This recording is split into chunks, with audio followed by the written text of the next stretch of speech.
Welcome back, guys, to another episode of the Nihilist Coldbrew podcast. I am your host, David. That's all you need to fucking know. Hope you guys are having a good week, and I hope you guys are subscribing, liking, checking the shit out on YouTube, and follow the socials. If you're not into watching the full video, there's audio on pretty much all the major platforms. So just make sure you check that shit out. All right. I'm gonna start off with my week. How it's been. It's been pretty hectic week so far. There was this chick at work the other day, and she came up to me. She didn't really ask me anything. She didn't really need anything. She just felt the need to come up to me and tell me that she wanted to say a prayer for me. She wanted to pray for me while I was at work, and I was really busy, so I was just like, it's not. I don't really have time for that. I have a lot of work to do and to just get this shit done. And she stopped. She was like, "Oh, well, are you a believer?" And I was like, "No, I'm not. That's why I don't really have time for that, and I just need to get my work done." And then she just drops a bomb. She says like, "Well, I used to be a meth addict for 5 years. And then I found Jesus, and no, I'm not a meth addict anymore." So I just kind of stopped, took a second, looked at her, and I was like, "So he just took your addiction away just like that?" She was like, "Yeah, like I've been going to church, prayers, all this and that." And I was like, "Well, that's good for you." And she was like, "Well, if you ever change your mind, just let me know." And I was like, "Yeah, I'm not going to change my mind." And then she walked away. So it made me think, do I look like a meth addict that needs to be prayed for? And I mean, I know my appearance is kind of you know, not white collar, but I don't know, it just threw me off guard. Like, I don't, like, it blows my mind that people literally will go up to you and tell you literally fucking anything just because they feel like it. Like I don't know, like it happens to me a lot actually. Like a lot of people come up to me and they tell me like, "Hey, I want to pray for you. I want to pray for you." I'm like, "No, like don't do that." Like, and then a while back, like a few years back, there was another guy. I was doing something at work, and he's just like, "Man, what are you doing, bro?" And I was like, uh, "I'm working. I have my uniform on. Have a name tag. You can clearly tell that I'm working." And he was like, "Aren't you tired of working?" I was like, "I mean, fuck yeah, dude. Who's not tired?" He was like, "Listen, man, I'm here to tell you that God loves you." And I was like, "Fuck, dude. Why the fuck do people say that?" Like, I get it. You want to spread whatever the fuck you want to spread, but Jesus Christ, there's time and a place for it. Anyway, isn't it like soliciting or some shit? Anyway, that was kind of a weird little situation to have to me at work that just made me kind of think about my appearance because apparently I might look like a meth addict. That was another thing I noticed. Um, so I liked. It's a little weird guilty pleasure of mine that I noticed that a lot of girls like to go on Instagram Live and like do their whole makeup on lives, right? And they usually tell a little story, and it's like it's nice, it's interesting, like just to see what they want to rant about or whatever. It's kind of like a little mini podcast. But I've noticed not only in girls' lives, but like lives, but also when I'm with a significant other, and she's doing her makeup or getting dressed, that they almost always have this like look on their face, like they just stop, they just look around, and then they continue what they're doing. And it's like for 10 seconds at a time, they just stop and they scan everything around. And it's like they're reconsidering their whole life, but it's just like they're trying to look for whatever they're gonna put next on their face, but also like the faces they make when they're applying their makeup, like that shit just is fucking hilarious. I don't know why I enjoy that, but it's really funny because you get to see like a little vulnerable side to them. Because like guys, we don't what we do to get ready. It's like most guys, from my understanding is we just brush our teeth, wash our face. Some of us shave, some of us don't. And I have long hair, but I don't really do anything to it. Sometimes I'll comb it, but other than that, it's just out of bed, brush my teeth, shower, and go. So like I don't think that guys really have like a little thing they do.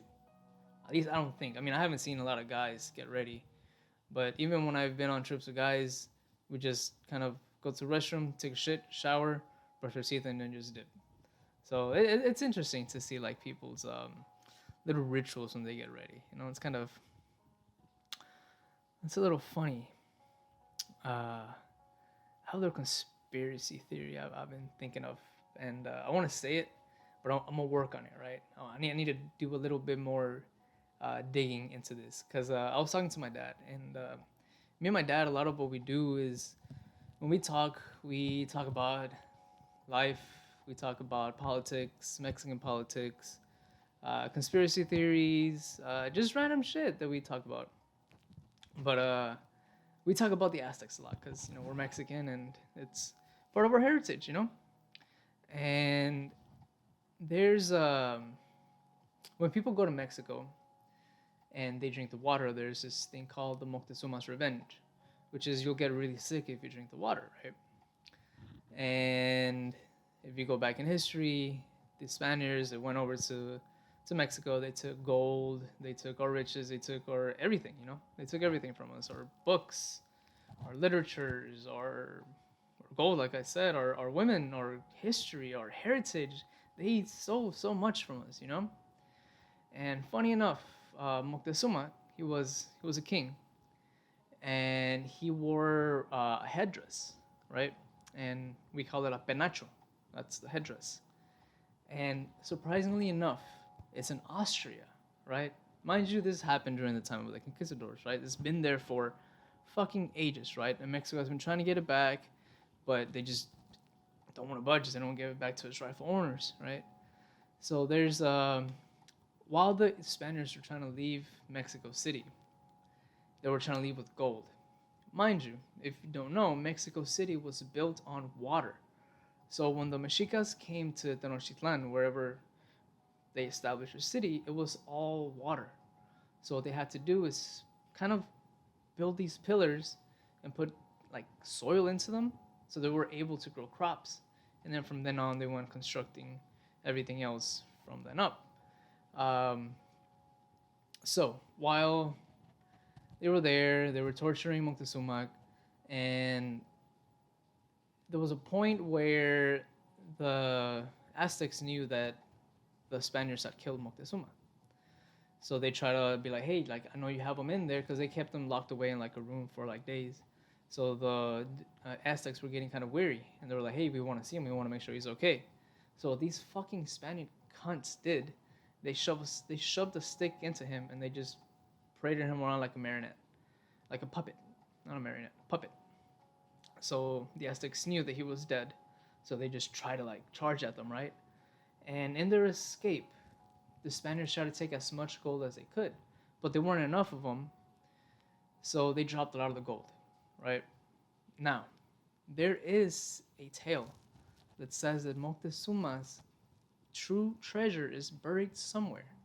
So there's been speculations that it might be where Aztlan originally was, and then, but nobody really knows. Like there's been people that try to go to where supposedly it is, but it's a cave full of booby traps and stuff. But going back to what I said about, well, actually, in my personal opinion, I think everything is just buried under Mexico City. Like all the water, that's where all the gold is. Now, since going back to Montezuma's revenge, right? Since the Penacho is in Austria, who in history came out of Austria? Hitler. So now, my conspiracy theory is that Spain, the Spaniards, the conquistadores, were the ones that were at fault for the Holocaust, because I believe the curse of Moctezuma originally came into fruition when they took the Penacho and stored it in Austria. So from then on, Austria was just fucked, right? So they were, that was Hitler's birthplace, and then what the fuck did Hitler do? He did all this fucked up shit, right? So that's my conspiracy theory. I am gonna dig a little bit deeper. I just came up with this probably like a few days ago, but that's my conspiracy theory that the Spaniards, were at fault for the Holocaust. All right, all right, that's it. That's it. That's all the little side shit I want to say as of now. Now, for today's episode, I was thinking of the theme being things you can do when you're high. Now, there's many things you can do when you're high, but how many of those things do you actually enjoy doing? Now, the most basic shit to say that people say when you ask them, "What do you like to do when you're high?" They just say, "Oh, I like to listen to music. I like to, I don't know, watch TV, watch movies, dumb shit like that." But there's more. There's more to do when you're high. There's so much more to do. One really fun thing to do that I've noticed is cooking. Like if you have, of course, you get the munchies, right? So that should be like a thing you have to do when you're high. Like cook or get food, But getting food, actually, that can be a kind of an adventure. But when you're cooking, it's like, I don't know, it's nice because you have cravings, like you're craving certain things, so you make different concoctions, right? I remember I used to work at a pizza shop when I was, I want to say from the age of like 17 to about 19. So I worked there for about a couple of years. And of course, I'm not gonna lie, I was young, I was a kid. I used to go to work baked as fuck. And those were a period in time where we could actually make our own pizzas, like at no charge.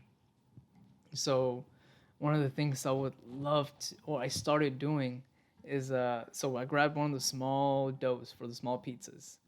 And I put, what the fuck did I put? I didn't put regular tomato sauce on it because we had this like butter. It wasn't garlic butter. It was some other type of butter. I can't remember what it was. But I put that on there. I flattened out the dough as much as I could, right? I put bacon, I put chicken, I put pineapple, spinach, and what the fuck else did I put on there? Damn, it might have been mushrooms. I put mushrooms on there and a fuck ton of cheese. So what I did once everything was done, I rolled the fucking dough up to make a fucking pizza burrito out of it. And I would just cook it in the fucking oven. And it came out. It was so fucking dang. And I remember I talked to my manager one time. I was like, hey, because we were a franchise. We weren't like corporate. And I went up to her and I was like, hey, like, how hard would it be to get something on the menu? And she was like, well, we would have to actually run it through corporate and see if we can do it at the fucking, damn, what's the word? At the franchise. And I was like, shit. She was like, what is it though? And I was like, oh, it's just like a pizzerito, Like you grab the dough, you put whatever you want, you roll it up and you just put it in there, right? And she was like, yeah, no, I don't think it's gonna go through or happen. And I was like, all right, it's cool.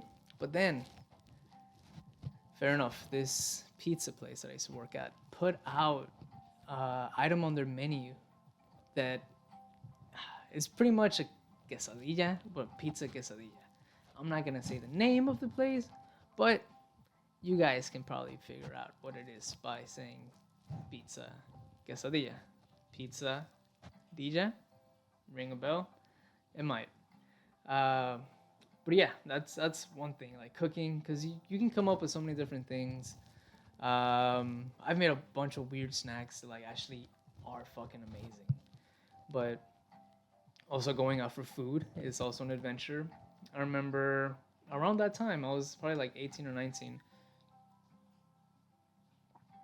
Me and two of my friends, we went to Jack in the Box because it was around the time where Jack in the Box had just released the Munchies meal. So we were like, yo, we're big as fuck. And they have a meal specifically for us. Because I don't know if you guys remember the the commercials for the fucking Munchies meal from Jack in the Box. They know who their audience was. Like that's the cool thing about them. They knew who their audience was. They knew who they were gonna get, whatever. So we were like, fuck it, let's go. So we went to this one Jack in the Box, and it was cool because that one had like a little bar right by the window. So we get our food. We're sitting there enjoying the shit over our food, just looking out the window. And all of a sudden, we see this guy walking from this side to this side, and then this girl walking from this side to that side. And we're like, oh shit, because they were like yelling, they were doing like hand signs, and in my head I didn't say anything because I just thought they knew each other. But then they get to like they meet, right? And then they start fighting each other, dude. It was like a chick and a dude just throwing blows, and we couldn't believe what the fuck we were doing. We were like, yo, is this really fucking happening? And it was. But then the chick, I don't know what the fuck she did, but she just grabbed him, flipped him onto some bushes, dude. Started kicking him, and then she tried to run away. He got up, but by that time, people inside the store saw it, and then bystanders saw it, and they just came and they just broke that whole thing off. So that could be that's an adventure, you know. You see some shit. I remember one time, me and my old buddy, it was high school, and it was before school started in the morning. So he was like, "Yo, I gotta go pick up my check." So I was like, "Yeah, bro, I'll go with you." So we go, and we get to the place where he worked at, and he's like, "All right, bro, chill right here, and I'm gonna go get my check." We were back and we go to school. I was like, "Bet." And we were, pre-gaming. Well, not pre-gaming, but smoking before going to school. And I'm sitting there, I'm just waiting for him, and I just started to see people walking in and out, and all of a sudden, I just see somebody walk past me, and all I hear is, I was like, whoa. And I see another person pass by, and they're like, and I was like, no fucking way, what the fuck is in this shit? And for a second, like it was from far away, and they were foreigners, right? So they weren't. I thought they were speaking like their language or whatever, but then like somebody clearly that spoke English walked by me, and I just hear. I was like, what the fuck is going on, dude? I freaked the fuck out so bad. I thought I was losing my fucking mind. But then my friend came out and he was like, yo, what's up, bro? And I heard him perfectly. And I was like, bro, you were not gonna believe what the fuck just happened. And I told him, and it was fucking wild. Another thing you can do when you're high is, surprisingly enough, read. Reading when you're high is actually really nice.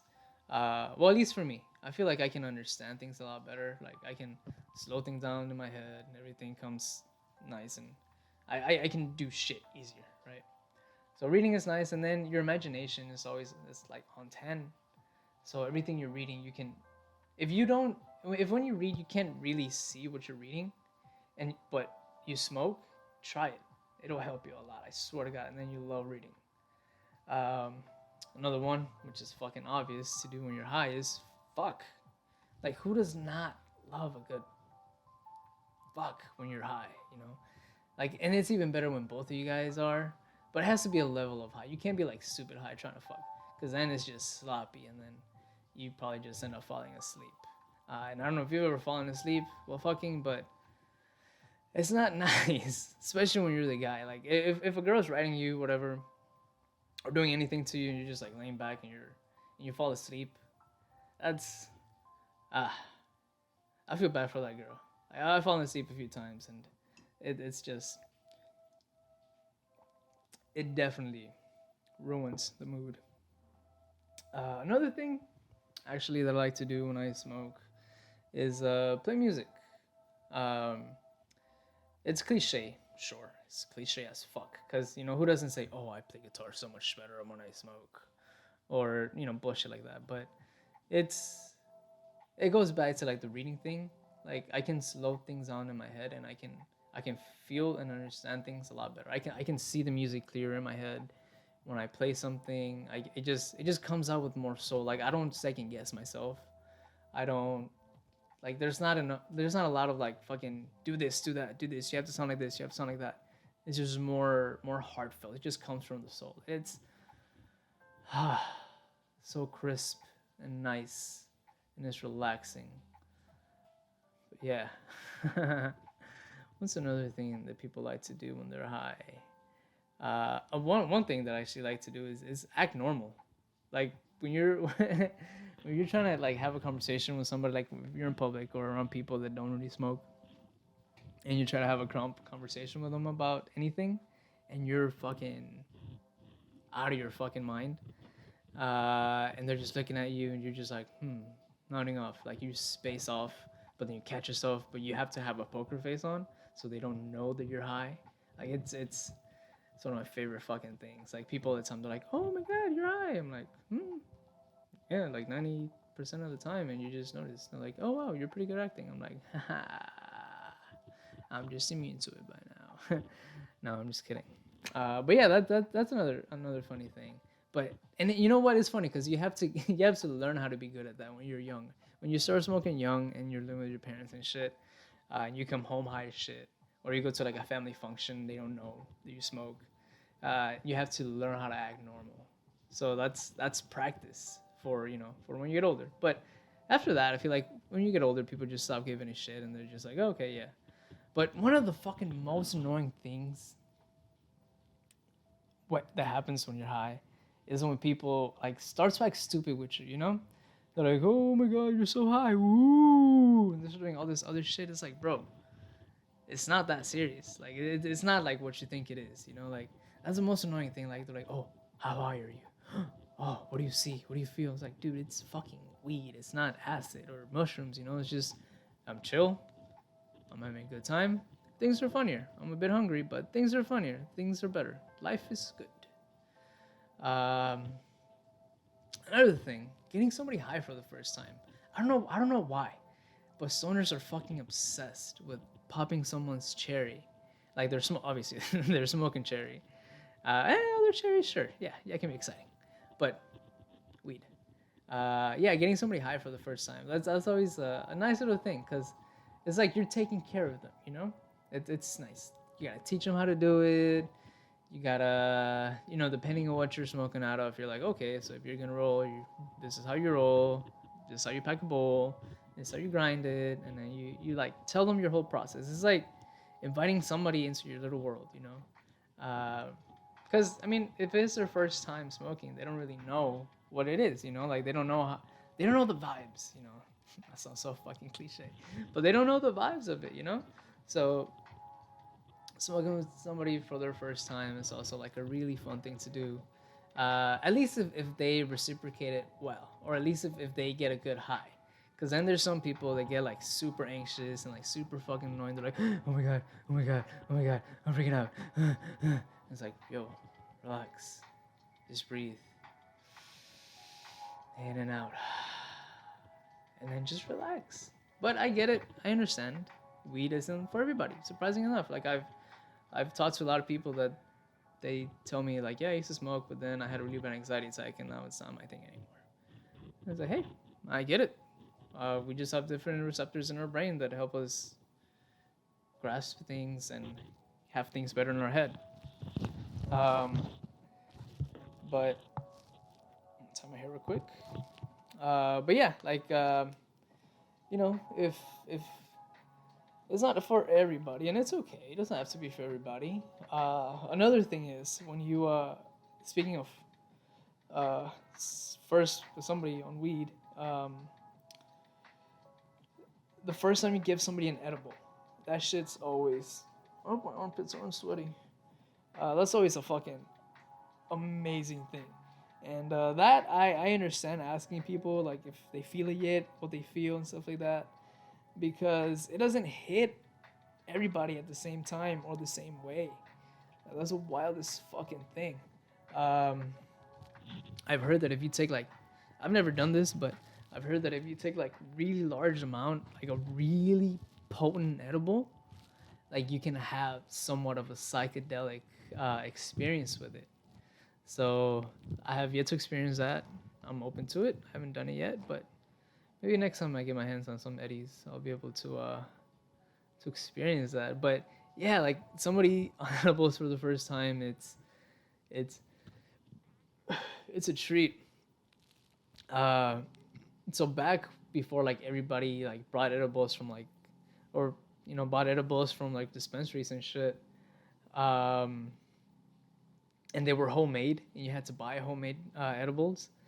that shit was a trip because you never knew how potent they were. Like you never, like it was always a gamble, you know. Not of what they put in there, like of course, like it was just a gamble of how potent it was. Because there were some that were super potent and they didn't fucking tell you it was. They were just like, yeah, here you go. I made these. I put this much in it, but you don't ever know if they're telling you the truth about how much they put in there.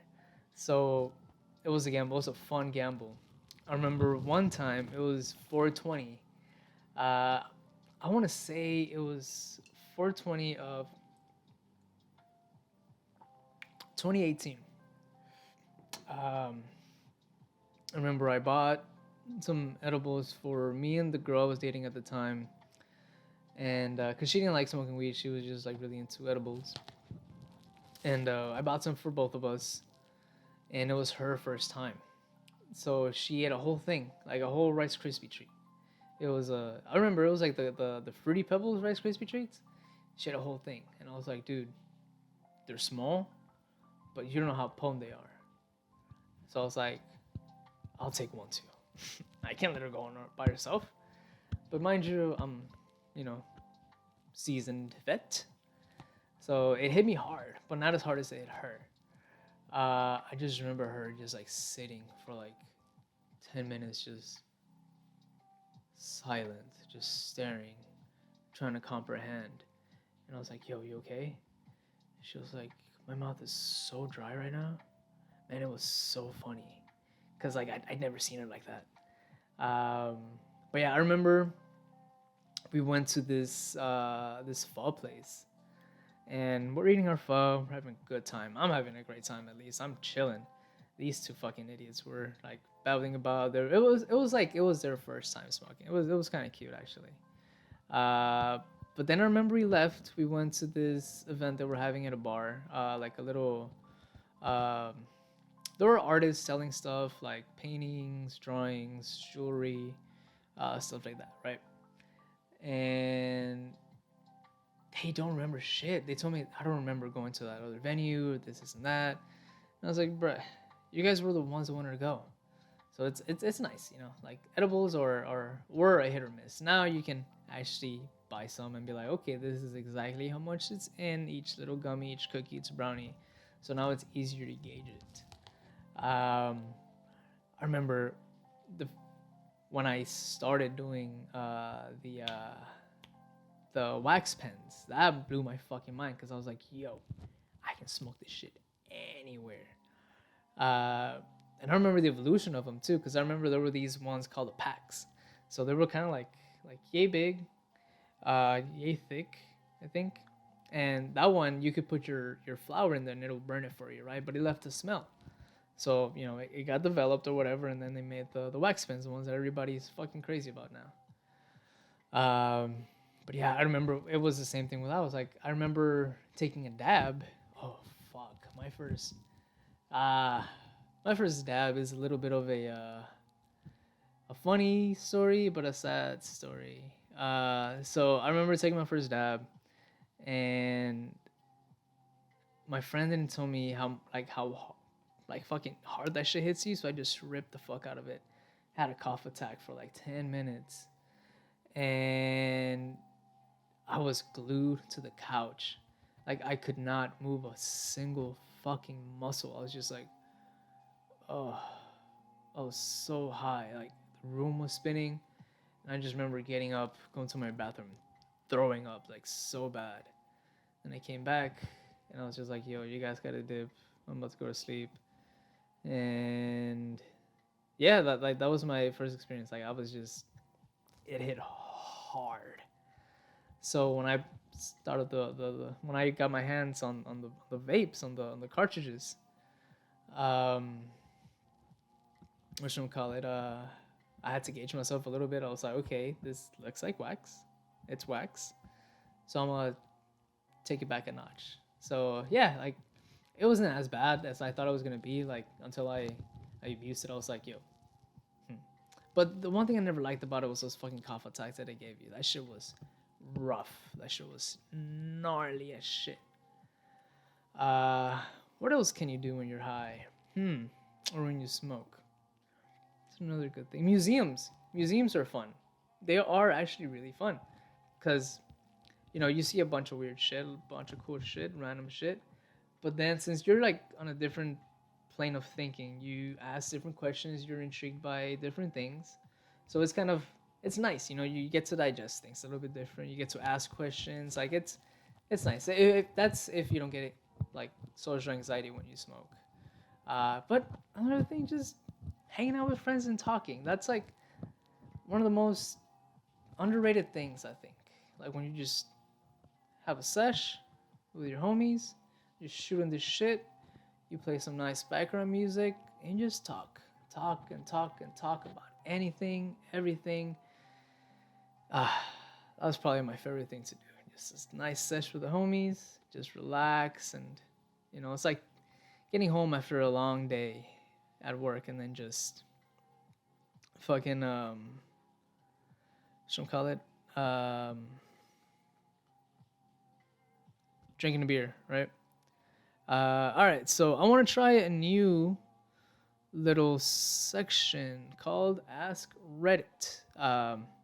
I thought of it just now a little while ago before I started recording this, and I feel like I should have probably given this a little bit more thought beforehand.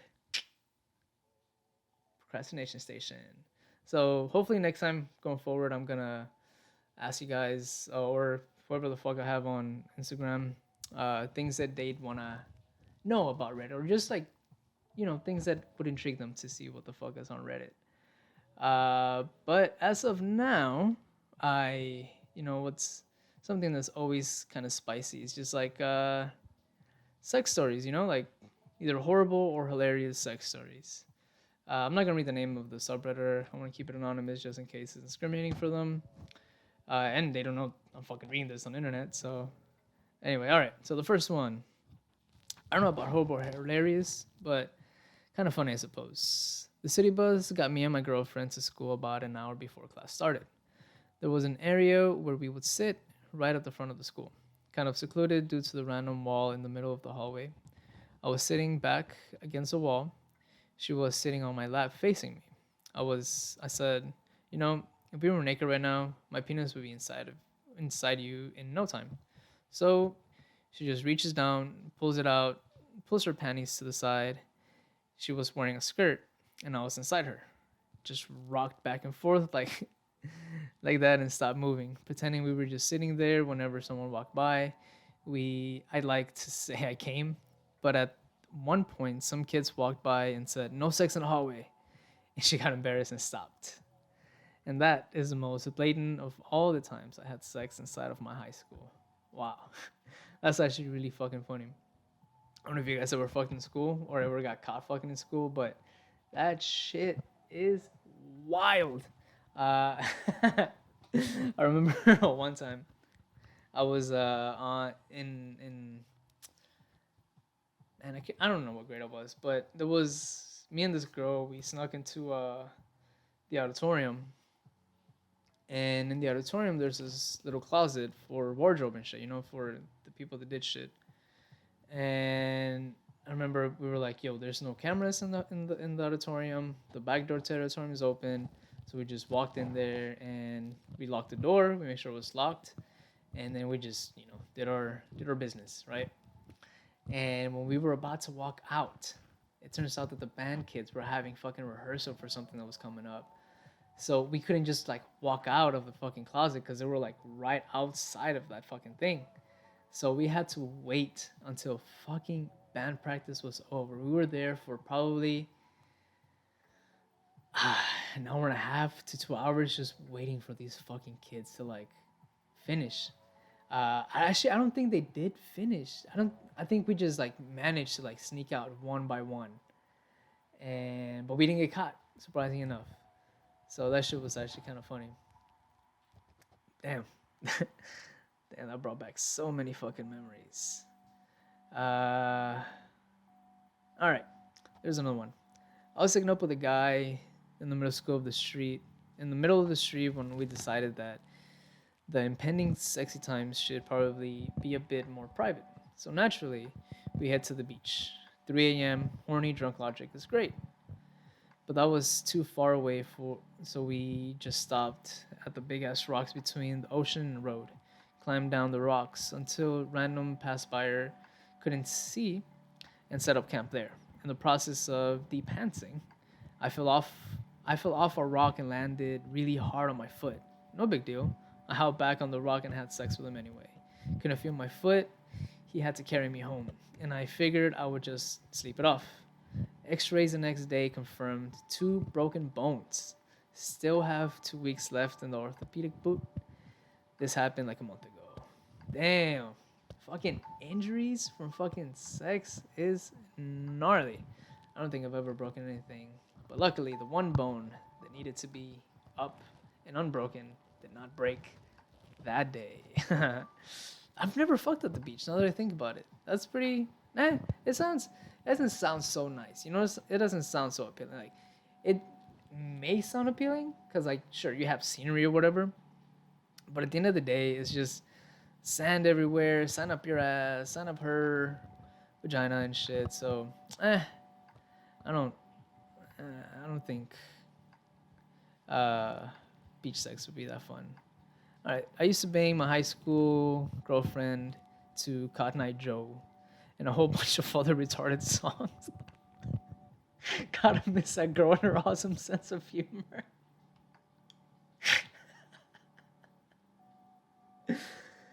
Oh, fuck. That was funny. That deserves an upvote. Yes, it does. It's just funny. Do you guys fuck to music? I remember that was a big thing, like, when I was younger. Like, everybody, like, you always needed music or, like, some kind of background noise. Because, like, fucking in complete silence it's pretty weird. I don't know. It makes me a little bit uncomfortable, you know? Let's see. Let's find one more. Kind of short. Hopefully it's sweet and funny. All right. Let's fingers crossed. I got a BJ from my then girlfriend. When finishing, I came right up her nose, causing her to violently snort and starting her to choke. As I was pretty stoned at the time. Yo, fucking perfect. As I was pretty stoned at the time, all I could do for the next 30 minutes was laugh. I could not control myself. I just couldn't. I felt terrible. But it was just so uncontrollably funny. For me, at least. I didn't talk about the consequences, though. She had the last laugh. Oof. Oh, that's great. That's fucking great. Speaking of, full circle. Everything just always comes to a perfect end. Damn, that sucks, though. Up her nose. She snorted a different kind of white that day. That's not the white you usually are supposed to smoke. I do remember, though, one time. Damn. I remember one time. I was 2 getting a beach. And I don't know what it was that day. I don't know if I was just, like, extra fucking horny or something. But I usually don't, come from BJs. But this time, I don't know if this chick, I was dating her. I was 20. It was a long time ago. I don't know if she did something different or the way that she was actually moaning. Well, I was also, like, giving her that finger action. But fucking probably 10 seconds just brah in her mouth. And she was like,